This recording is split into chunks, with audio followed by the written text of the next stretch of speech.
नमस्कार दोस्तों। आज हम बात करेंगे एक ऐसे बाबा की जो सोशल मीडिया के साथ साथ अनंत अंबानी के घर तक उनकी प्रसिद्धि व्याप्त है। जी, आज हम बात करेंगे। बोलो क्या बात है बहन। महाराज जी, आप सब जानते वो जानते हैं, हम तो मूर्ख हैं, अनपढ़ गवार हैं, देहाती आदमी हैं, हम तो कुछ नहीं जानते। वो जानते सर बालाजी को सब पता हाँ, है। उनको मेरी पता है। बोलो परेशानी। क्या। आपने तो वीडियो देखकर जान ही लिया होगा। जी, आज हम बात करेंगे पंडित धीरेन्द्र शास्त्री गर्ग की। पंडित धीरेन्द्र शास्त्री गर्ग एक ऐसा नाम है जिसकी शख्सियत यूट्यूब, सोशल मीडिया से लेकर राजनीति, पॉलिटिक्स तक है। जी, आज हम बात करेंगे बाबा धीरेन्द्र शास्त्री, पर्ची वाले बाबा की। जी, धीरेन्द्र शास्त्री का जन्म मध्य प्रदेश के छतरपुर जिले में हुआ था। मध्य प्रदेश के छतरपुर जिले में ही है एक बागेश्वर धाम, जिनके वर्तमान में पीठाधीश कहे जाने वाले धीरेन्द्र शास्त्री गर्ग को पूरी दुनिया आज धीरेन्द्र बाबा, बागेश्वर धाम वाले बाबा के नाम से जाने जाते हैं।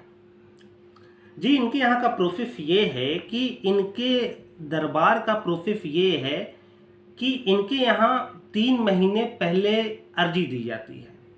आप अपने मोबाइल के द्वारा, आप अपने सोशल मीडिया के द्वारा, आप अपने लिखित पर्ची के द्वारा आप उस धाम में पहुंचकर 3 महीने पहले वहाँ पे अर्जी दी जाती है। अर्जी देने के बाद आपको बाकायदा वहाँ बुलाया जाता है। आप किसी से कोई चर्चा नहीं करते और आपके बारे में सारी पोल बाबा खोल देते हैं। ऐसा सोशल मीडिया में व्याप्त है। आज का वर्तमान युग इतना पढ़ा लिखा युग में ऐसी भ्रांतियां व्याप्त हैं। अब ये सही है या गलत, ये तो जनता ही जानती है। तो आज हम बात करेंगे धीरेन्द्र शास्त्री की। धीरेन्द्र शास्त्री ऐसे बाबा हैं जिन्होंने ये दावा किया कि दुनिया का कोई भी रोग हो, मेरे दरबार में आने से वह रोग का निवारण हो जाएगा। बस आपको करना क्या होगा, पेशी करनी होगी। पेशी का प्रोसेस ये है कि आप बाकायदा उनके दरबार में जाते रहिए और पेशी का जो प्रोसेस है वो आप समझते रहिए। सबसे बड़ा मुझे अंधविश्वास ये लगता है कि जब व्यक्ति उनके दरबार में जाता है और जब व्यक्ति उनके दरबार में जाकर जब उनसे कहता है, देखिए मैं सीधी बात आपको बताता हूँ, मैं कहता हूँ कि चाहे मैं सामान्य व्यक्ति हूँ, चाहे मैं धीरेन्द्र शास्त्री हूँ या मैं कोई शंकराचार्य हूँ, कोई भी व्यक्ति अगर गीता, भागवत, रामायण, महाभारत की बात जो लिखित है उसकी बात करता है तो वो बात असत्य नहीं है। वह व्यक्ति, चाहे वह सामान्य ही व्यक्ति, उस बात को कह रहा हो। उसके अलावा ये जो सारी चीज़ आडंबर फैलाई जा रही है वो तो आपके आस्था पे डिपेंड करती है। मैं किसी के आस्था पे प्रश्न नहीं करता हूँ, ना मैं ये कहता हूँ कि धीरेन्द्र शास्त्री ढोंगी बाबा है, लेकिन क्या इनको यह भी कह देना उचित है कि सारे रोगों का निवारण केवल धीरेन्द्र शास्त्री ही कर सकते हैं? अगर ऐसा होने लगे तो जितने भी अस्पताल हैं सारे बंद करवा देने चाहिए। तो ये प्रश्न है गवर्नमेंट से, ये प्रश्न है सरकार से। अच्छा, एक चीज़ और मुझे नहीं समझ में आ रही कि अगर इतना ही सब कुछ है तो गवर्नमेंट को बाबा को और बढ़ावा देना चाहिए और सारे पेशेंट को बाबा के सामने खड़ा कर देना चाहिए। बाबा ने तो यहाँ तक का दावा किया कि मैं कैंसर रोग का भी निवारण कर देता हूँ। चलिए मैं प्रेजेंट बता देता हूँ। अभी हिना खान को कैंसर हुआ है, क्या हिना खान आपके दरबार में जाने से कैंसर उनका दूर हो जाएगा? तो ये आस्था का प्रश्न है, ज़्यादा इस पर चर्चा नहीं कर सकते, क्योंकि अगर मैं इस पर और खुलकर बोलता हूँ तो शायद आपको लगेगा कि ये धीरेन्द्र शास्त्री का विरोध कर रहे हैं। तो मैं धीरेन्द्र शास्त्री का विरोध नहीं कर रहा हूँ, मैं आपके आंखों में पड़ा अंधविश्वास, आपकी आंखों में पड़ा अंधकार का पर्दे को मैं मिटा रहा हूँ। तो ऐसा कौन सा बाबा होगा जो भगवान को आदेश दे दे? हाँ ठीक है, भूत पिशाच हम मानते हैं, 84 लाख योनियां हैं, उसमें भूत पिशाच सारी चीजें आते हैं, लेकिन क्या ये सारी चीज खुले सोशल मीडिया में आप चुनौती देके सारी चीज कर सकते हैं? पहले भी बहुत से बाबा थे, सारा चीज होता था, लेकिन क्या होता था, ये इतना आडंबर नहीं था।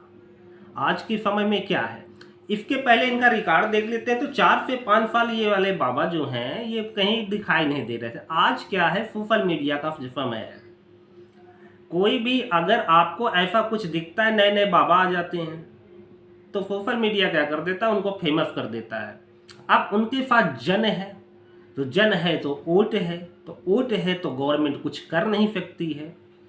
तो अभी हाल ही में मैंने देखा कि अनंत अंबानी की शादी हुई, उसमें सारे बाबा पहुंचे, शंकराचार्य से लेके सारे धीरेन्द्र शास्त्री लोग, सारे लोग पहुंचे।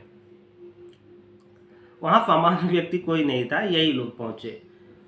अरे यार, आप बाबा लोग हो, आपको इतना समय है कि बड़का आदमी के यहाँ शादी के यहाँ पहुंच जाते हैं। चलिए फिर बात करते हैं धीरेन्द्र शास्त्री के बारे में। धीरेन्द्र शास्त्री के यहाँ क्या क्या कमाल होते हैं, और अगर ये बात सही है तो मैं गवर्नमेंट से दरखास्त करूंगा कि ऐसे बाबाओं को और बढ़ावा दिया जाए, फिर आगे चल के फिर वो अपने भारत देश का नाम डुबो देंगे।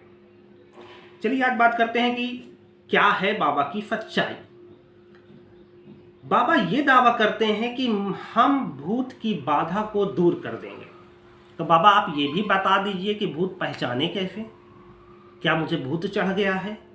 चलिए देखिए इस वीडियो को और बताइए कि बाबा ने कैसे इसका भूत दूर किया। जिनको भूत बाधा या ऊपरी बाधा है, दोनों हाथों की मुट्ठी बांध लीजिए। हम एक साथ प्रयोग करेंगे, एक बार में ही सबको मुक्ति मिल जाएगी। और मारो चमीटा।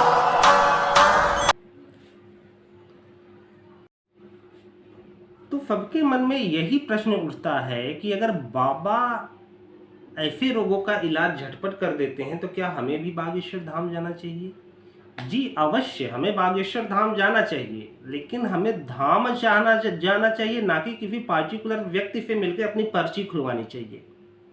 चलिए आगे बात करते हैं कि और बाबा के क्या क्या कारनामे हैं और बाबा क्या कर सकते हैं। और अगर मैं कहता हूं कि अगर ये सारी चीजें अगर सही है तो धन्य है हमारा भारत देश, जहां धीरेन्द्र शास्त्री गर्ग जैसे लोग पैदा हुए। चलिए बात करते हैं कि बाबा और कौन कौन से कारनामों के लिए फेमस हैं। बाबा के यहाँ ये बताया जाता है कि 3 महीने पहले आपको अर्जी लगानी होगी और 3 महीने के बाद बाबा ही कॉल करके बुलाते हैं।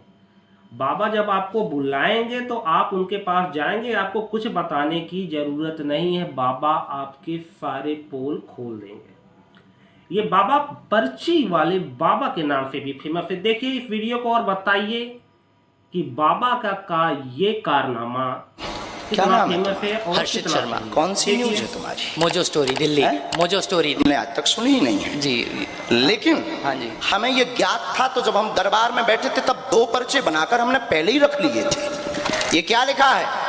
एक व्यक्ति परीक्षा लेने आएगा, बीच में टोकेगा, बदतमीजी करेगा, नालायक है, उसको बुलाने की आवश्यकता नहीं, ठिकाने लगा भी देना है आशीर्वाद। और टीम मौजोस्क से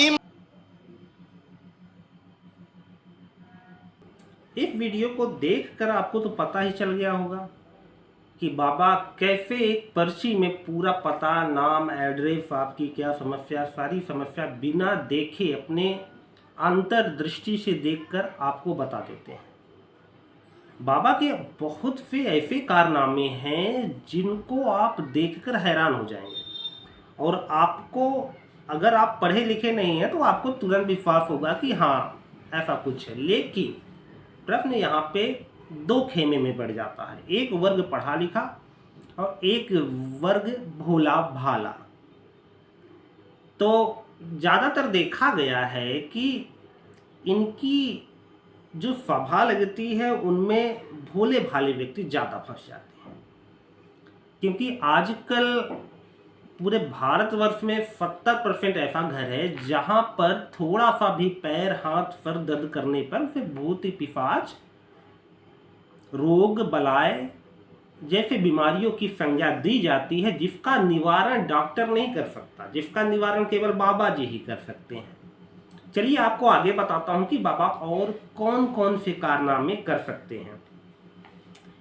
एक वीडियो मैं आपको दिखाता हूं कि आप यह देखकर आप हैरान हो जाएंगे। एक राज तुम्हारा हम खोल देते हैं ऐसा। ये जो तुम्हें नस की दिक्कत बनी है, ये इसलिए बनी क्योंकि तुम्हारी 2 लुगाई हैं। दोनों पत्नी के बारे में तुमने बच्चों को नहीं बताया। और अगर आपका भी मन है अपनी पोल को खुलवाने का तो आप बाबा जी के यहाँ जा सकते हैं, लेकिन हाँ, तुरंत आपको अर्जी नहीं लगने वाली। आपकी अर्जी 3 महीने बाद लगेगी। तब तक आपकी चारों तरफ की चीज़ों को छानबीन कर लिया जाएगा और आपको पता भी नहीं चलेगा। अच्छा, ये सारी चीज़ें की चर्चा जब किसी शंकराचार्य से या अंधाचार्य से फफे होती है तो वो कहते हैं, वो ये भी मानते हैं ये शक्तियाँ मिथ्या हैं। तभी लोग पता नहीं क्या है, धाम बागेश्वर धाम में अद्भुत शक्तियाँ हैं, इस बात को तो मैं भी मानता हूँ। हजारों करोड़ लोग मानते हैं, लेकिन धाम की आड़ में ये चोचलापंथी, ये कहाँ तक सही है, इसको जानना अत्यंत जरूरी है। चलिए बात करते हैं बाबा की और अन्य शक्तियों के बारे में, क्योंकि बाबा के पास अद्भुत शक्ति है, बाबा के पास शक्तियों का भंडार है। अगर कोई बेरोजगार भी उनके पास पहुंच जाएगा तो रोजगार लेकर आएगा। चलिए बात करते हैं। अच्छा, बाबा जितना भी प्रिडिक्शन करते हैं वो एक तत्काल का प्रिडिक्शन नहीं है। वो कहते हैं साल 2 साल बाद अमीर हो जाओगे, 2 साल बाद 4 साल बाद जॉब मिल जाएगी, फिर 2-4 साल बाद कौन तुम बाबा को याद रखोगे कि बाबा तुमको याद रखेंगे? अगली पेशी करना। चलिए बात करते हैं बाबा के अन्य शक्तियों के बारे में। बाबा अंग्रेजी भी बोल लेते हैं जी। आप इस वीडियो को देखिए और बताइए, बाबा ने इतना अद्भुत अंग्रेजी बोला कि सारे लोग देखकर हैरान हो गए। देखिए इस वीडियो को। रोगी जितने हैं उल्टे हाथ की मुट्ठी बांध लो। उल्टा हाथ बोले हैं, अंग्रेजी बताइए। लेफ्ट हाथ की मुट्ठी बांध लो।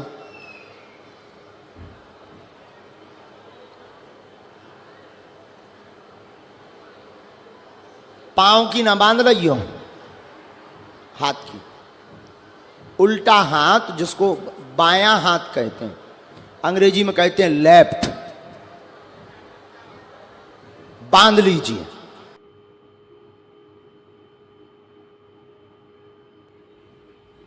ठहरिए।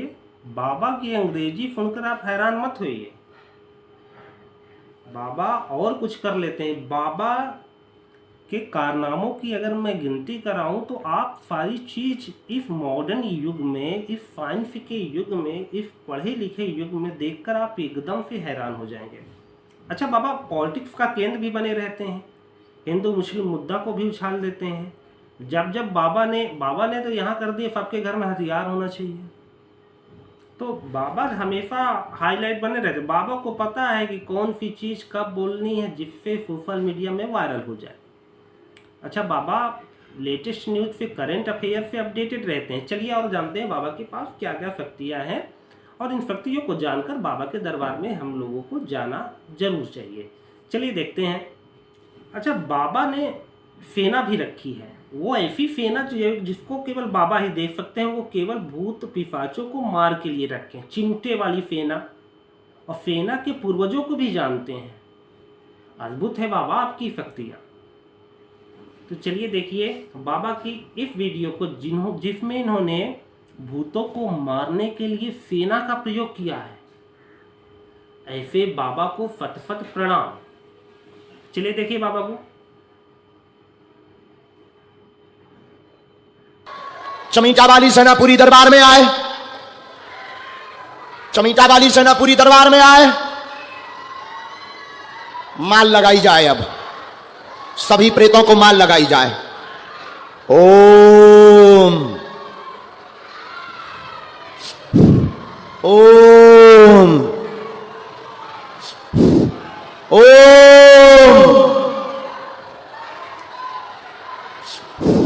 चलिए अब बात करते हैं मुद्दे की। बात यहाँ पे ये नहीं है कि मैं बागेश्वर धाम या बागेश्वर बाबा या धीरेन्द्र शास्त्री, पंडित धीरेन्द्र शास्त्री गर्ग का, मैं किसी धाम या सरकार या किसी ऐसे व्यक्ति का विरोध नहीं कर रहा हूँ। मैं केवल विरोध कर रहा हूँ अपने भारतवर्ष में व्याप्त अंधविश्वासों की, क्योंकि ये बाबाओं का खेल आज से नहीं, हजारों सालों वर्षों से चल रहा है। बाबा पहले मार्केट में आते हैं तो बाबा पहले अपने सोशल मीडिया को आजकल क्या है, आजकल ज़माना सोशल मीडिया का है। सोशल मीडिया को आप ट्रेस करिए, फिर आप ये सोचिए कि मैं सोशल मीडिया में कैसे वायरल हो जाऊं। फिर वायरल हो जाते हैं। वायरल होने के बाद जब कई वर्षों बाद आपका कर्मकांड पता चलता है, तो फिर अभी जैसे बाबा निकले हैं 2-4 साल पहले का रिकॉर्ड आप उठा के देखिए, एक धर्म गुरु क्या निकलता है। तो कुल मिला के बात यही है, मैं आपकी आस्था पे प्रश्न नहीं कर रहा हूँ। मैं बागेश्वर धाम का भी मैं सम्मान करता हूँ, बागेश्वर धाम को मैं शत प्रणाम करता हूँ, लेकिन मैं विरोध करता हूँ इन अंधविश्वासों पर। कौन कैसे इलाज कर सकता है भाई? ये इतने डॉक्टर बैठे हैं, सब पागल हैं? तो आप खुद ही समझदार हैं। मैं किसी की आस्था पर प्रश्न नहीं कर रहा हूँ, ना तो मैं धीरेन्द्र शास्त्री, पंडित धीरेन्द्र शास्त्री गर्ग का विरोध कर रहा हूँ। बस बात ये है, कहीं ऐसा ना हो कि 2, 4, 10 साल 15 साल बाद कोई ऐसी चीज़ आपको सुनाई दे कि फलाने शास्त्री जी। तो आप खुद ही समझदार हैं, आप खुद ही डिसाइड कीजिए। बाकी बागेश्वर धाम की जय हो। ऐसे आडंबर हमारे देश में चलते रहते हैं। बाकी जनता जनार्दन की जय हो। आपको वीडियो अच्छी लगी हो तो लाइक, शेयर और सब्सक्राइब कर लीजिए। नमस्कार, राम राम, जय श्री राम, बागेश्वर धाम की जय।